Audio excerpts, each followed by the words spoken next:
with legendary time traveller Jon Pertwee as we celebrate 3 decades of Doctor Who and the Daleks. And don't forget today's... Now, the world of sci-fi was rocked last week with the revelation that for the first time in centuries, Doctor Who gets to kiss his female assistant. Paul McGann is playing the Galactic Traveller in a new £3 million movie. And today we're looking at why the Time Lord has remained such a cult classic. Let's travel back in time to 1966, to be precise, when the Daleks ruled the world. Did you know? Joining us now, Roberta Tovey. She was the former child star you just saw in that clip. Ex-Time Lord Jon Pertwee, and font of all Doctor Who knowledge and editor of the Doctor Who magazine, Gary Gillat. Hey, and here they come. Jon, it's lovely to see you, Roberta. Good morning. Good morning to you all. Good morning, and Gary as well. Crikey, it really is quite big in there, actually, from where I'm sitting, isn't it? It's dimensionally transcendental. It is as big as they say. Bigger on the inside than it is on the outside. Lovely to see Roberta, you haven't changed a bit. Oh, thank you. Slightly taller. I think it's that Just rock a you're little sitting bit. on there. Now, I mean, how old are you in that particular film? 10. It was made? 10. 10? Yeah. Did you find it scary? Because, I mean, I remember watching them when I was a bit younger. They used to frighten me to death. No, I'd done a lot of films before. I mean, I can remember watching it on the television when it was William Hartnell doing black and white, but actually when I got onto the set, I whipped him into shape. Listen, I don't think I'm rude or anything. Cybermen, I just get irritated when I'm trying to talk. Excuse me. Come on, lads. Come on. Come on. Off. I missed, but I mean, they got the message. Yeah. You know about that sort of thing. No, I had nothing to do with them. Cybermen weren't with you, were they? No, I didn't work with the Cybermen. No. That's a bonus, I suppose, isn't it? Actually, Roberta, something else I wanted to ask you too. You did extremely well, didn't you, with the filming of that particular film? Were you known as One Take Tovey, weren't you? Yes, that's Which is quite good at 10 to get it right first time. I think Gordon Fleming hadn't, I don't know whether he'd worked with children before, and I think perhaps he thought that this was going to be an incentive.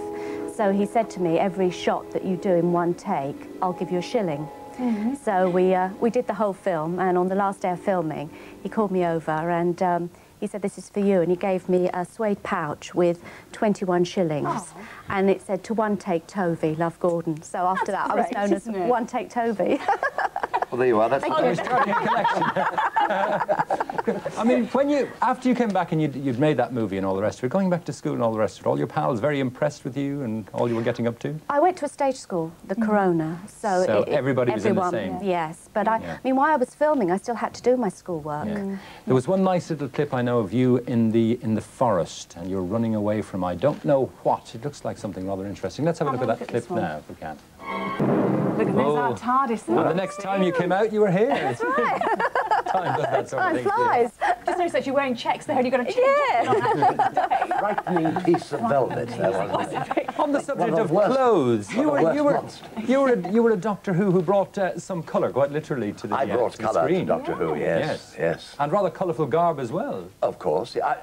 Forgive me if I'm in mufted, I'm in disguise. I noted that. Unfortunately, dressing down, sir. The Doctor Who outfit went to the cleaners. Oh, it was lovely, wasn't it? It was like a frilly sort of shirt, wasn't it? Frilly shirt sort of thing with and a cape. velvet jacket. Yeah. And my grandfather's Inverness cape. How many years did you actually work as Doctor Who? 143. Yes. Give or take a millennium. It seemed a lot shorter. No, I did 5.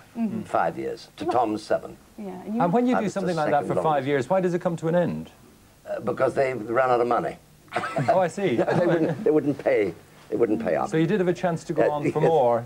What were you looking for more money, were you? A little. A little. Yeah, not a lot. Just a little. But enough to get me by. They said, no, we're sorry to see you go. That's what they said when you asked for more money. Yes. We're sorry to see you. Sorry to see you go. I said, wouldn't you like to consider it for a minute and talk to the rest of your directors? And they said, no. We're sorry to see you go. But you had a good 5 years. You did enjoy it, didn't you? I had a lovely time, yes. What were some of the best bits? I mean, some of the sets, I mean, this is terrific today, but some of the sets were quite sort of elaborate, weren't they? Yeah, they were. Indeed, they were, yes. I enjoyed particularly the slightly amateurish quality of Doctor Who. I think that's what made it endearing and loved. When you saw black feet walking underneath the Dalek. We're going back to the days of Crossroads now as well, aren't we? I think Gary, I mean, the whole cult thing about Doctor Who, you're involved in a publication about Doctor Who and all the rest of it, and I believe we were finding out that your first memory ever, I mean, ours was, I think... I think we both wet ourselves, unfortunately. That was our first memory of when we were little, wetting our pants and getting into trouble. You remember the Daleks, is that right? Well, sadly, yes. I mean, This is rather sad. I'm not sure if it's true because having become a fan since, it's very easy to place the memory to an exact date. But I can't remember my parents, I can't remember my family, but I can remember the Daleks from when I was sort of 3 or 4 years old. And you've just come back from Vancouver, haven't you, where Paul McGann is filming this new sort of made-for-television film as Doctor Who. What do you think of him as a Doctor Who? Paul McGann's a superb choice. Firstly, he's one of Britain's very best actors, and Doctor Who's got a long history of employing very talented actors in the lead. Absolutely. You're going to. I think Paul's a spectacular choice, given the fact that people have been talking about stand-up comics and pop stars and all sorts of celebrities rather than actors. I think Paul's a good... How much of the actor goes into the particular Doctor Who? Do you decide what way he's going, or are you given a brief as to how you should behave? How does it work? Well, my boss, Sean Sutton, said, do you want to do this? And after sort of 3 lunches and a very good dinner, I said, yes, I would. But how do you want me to play it? He said, it's Jon Pertwee. And I said, who the hell's that? Because I'd never been me, and so this was difficult to start off with. The most difficult part of all, they say. But luckily, Barry Letts became my producer, and he was an actor, and so he knew the problems one would go through.